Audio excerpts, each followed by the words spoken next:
Hi everyone, my name is Holly Hess and I'm the Program Development Intern here with the Enright Center.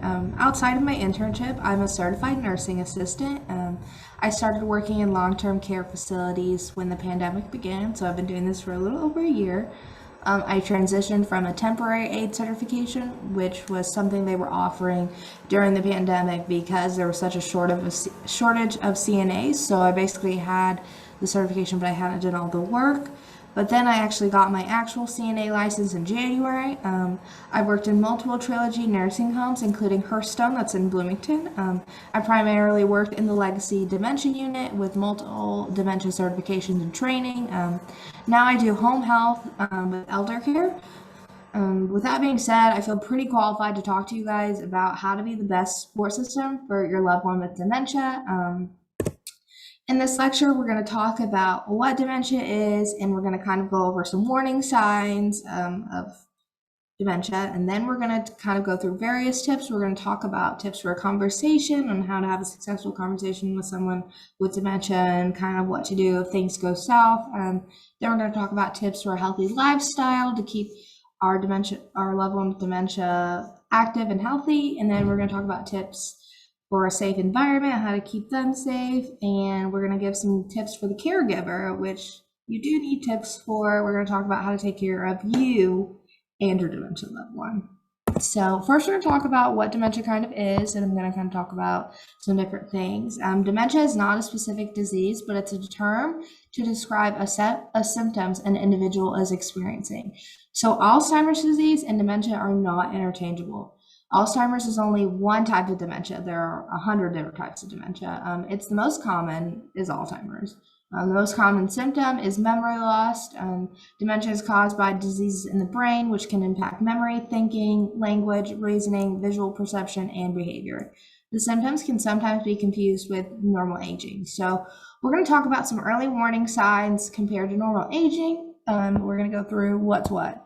So a normal aging aspect is someone sometimes forgetting their name or appointments, but then remembering later. But it would be a sign of dementia if the person had memory loss that disrupts daily life.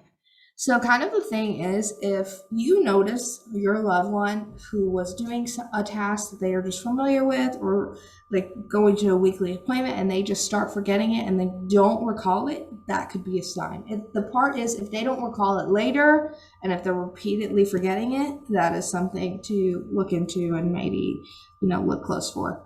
It would be making occasional errors when balancing a checkbook is normal, but major challenges in planning or solving problems is a sign. Needing occasional help to use the settings on the microwave or to record a TV show is normal. That is not a sign of dementia, but difficulty completing familiar tasks at home or work is a sign. So if they can't do something that they've done for years, that could mean something. Being confused on the day of the week, but then recalling it is a sign, but constantly having troubles remembering time and place is an early sign of dementia. So someone with dementia will ask you multiple times in an hour, what day is it? What month is it? Because they just can't hold short-term information like that. So that is a sign. And the last early sign is trouble understanding visual images and spatial relationships not related to cataracts. This is a very overlooked symptom. So this kind of means their spatial kind of recognition is different from ours. So we may realize that, this mask is right next to me, but it might be different from them. They may not even see it in their vision. So it just kind of, everything's a little distorted for them. And that's something people forget. So just make sure you're talking to a doctor before you're self-diagnosing your loved one. Obviously, if somebody forgets something, that does not obviously mean they have dementia, but just, look out for things like that are repeating and continuous, and that might be something. So next, we're going to talk about some tips for conversation with someone with dementia. So when starting a conversation, always come from the front so the person is expecting you. Again, it's the spatial recognition thing. They're coming forward, they can expect you and see you, but if you come from the side, they can't. Identify yourself and keep good eye contact. Limit other distractions such as music or TV when starting a conversation because you want to be their focus, because you have to use short, simple phrases, as it can take almost 20 seconds for a brain affected by dementia to process one question or statement. If you want to actually feel like this is life, Ask someone a question and then set a timer and make them wait 20 seconds before they can respond, because that is how long a brain for dementia takes. So remember that when you are talking with someone, you need to speak very clearly and slowly. You need to always ask one question at a time, because it does take them so long to process what is being said to them. During the conversation, provide statements rather than questions, if able, to help guide the person to what you want. Short-term questions will be difficult to ask, but a person with dementia will have better luck with a question from their past, because again, they remember their past information, but they can't retain new one. Avoid confusing and vague statements about something you want the person to do. Speak directly and name objects that you're referring to. You can point, you can do all those things. Just be very clear and short with everything you're saying so they can process it easier. When you're redirecting a person, use positives instead of negatives. So instead of saying, don't go there, say, let's go here. Don't be afraid to give visual cues such as pointing or touching to help make connections. Written notes or pictures can also serve as good reminders. Avoid quizzing phrases such as like, do you remember this? We did it earlier. They don't remember it. That's the whole point. So some overall communication tips include treating the person with dignity and respect. Do not talk about someone in third person as if they aren't there. People do that all the time, and it's just very disrespectful because they still are here. They still have a life. We need to treat them as so. Always be aware of your tone and emotions when communicating. Use positive, friendly facial expressions, and show with your body language that you are listening and trying to understand, because this is how they're reading you. They're always reading your visual stuff. So be careful not to interrupt and avoid arguing and criticizing, as this only causes agitation for the person. There's really no point in starting an argument with them. Like, that does not help the caregiver. That does not help them. Like, just do not even try to argue with someone.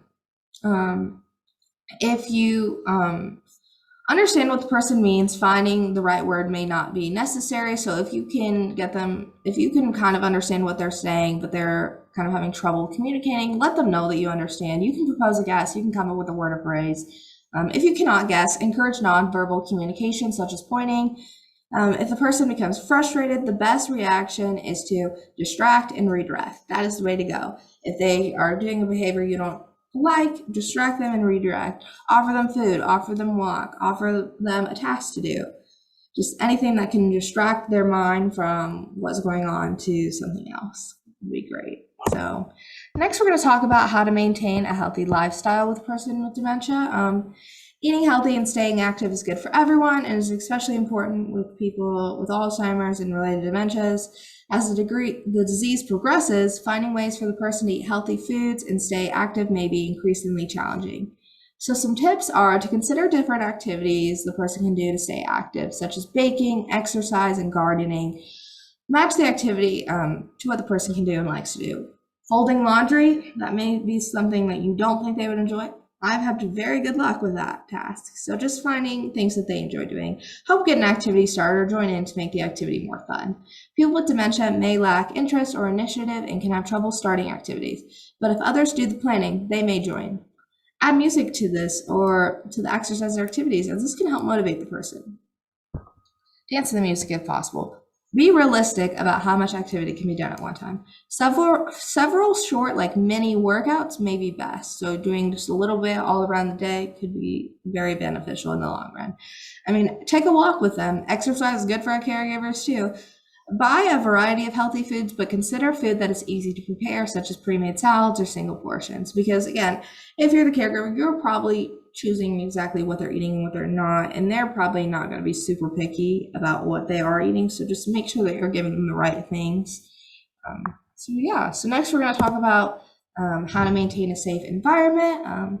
Removing hazards and adding safety features around the home can help give the person more freedom to move around independently and safely. So if you have stairs, make sure there's obviously a handrail. Stay away from stairs if you can. Put carpet or safety grip strips on stairs, or mark the edges of steps with brightly colored tape so they're more visible.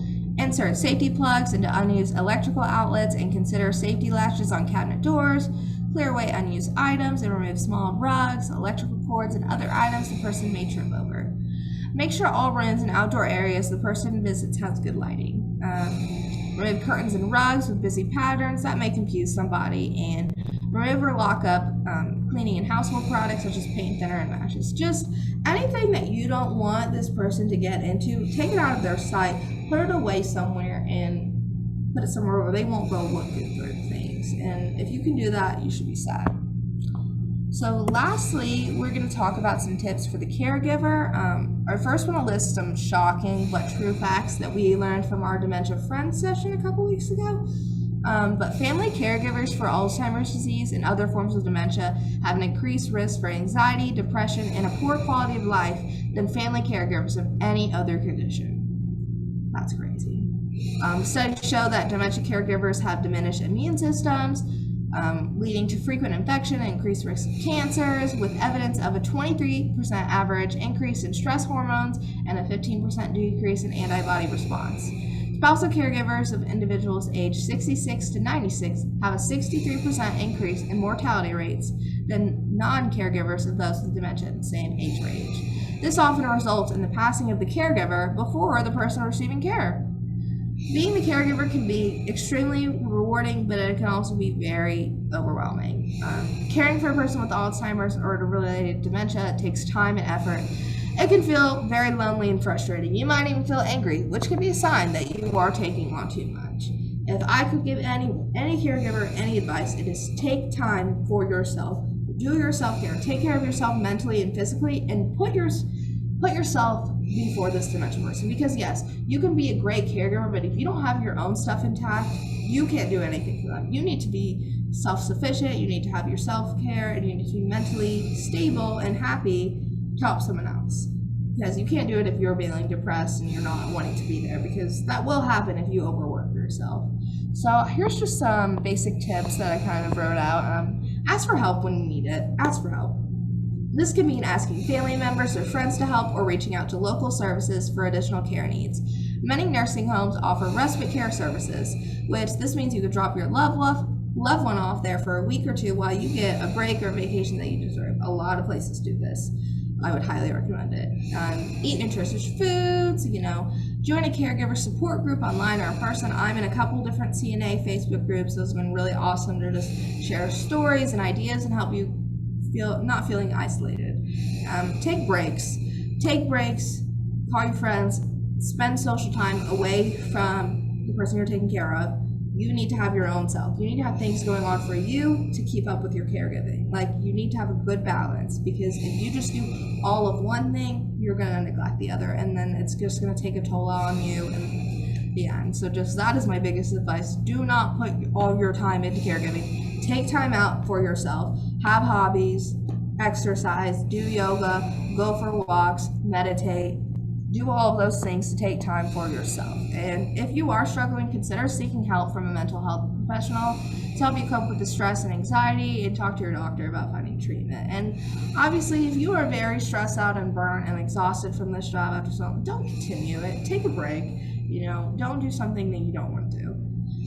I know it's hard, but you have to put yourself before others, because you can't take care of someone else if you're not taking care of yourself. So that's my biggest piece of advice. But other than that, I don't have anything else to share with you guys. I appreciate you guys listening, and if you have any other questions or concerns that you want to talk about with me, you guys can reach out to the Enright email, or you can call us, and I'd be more than happy to talk to you guys about anything dementia related.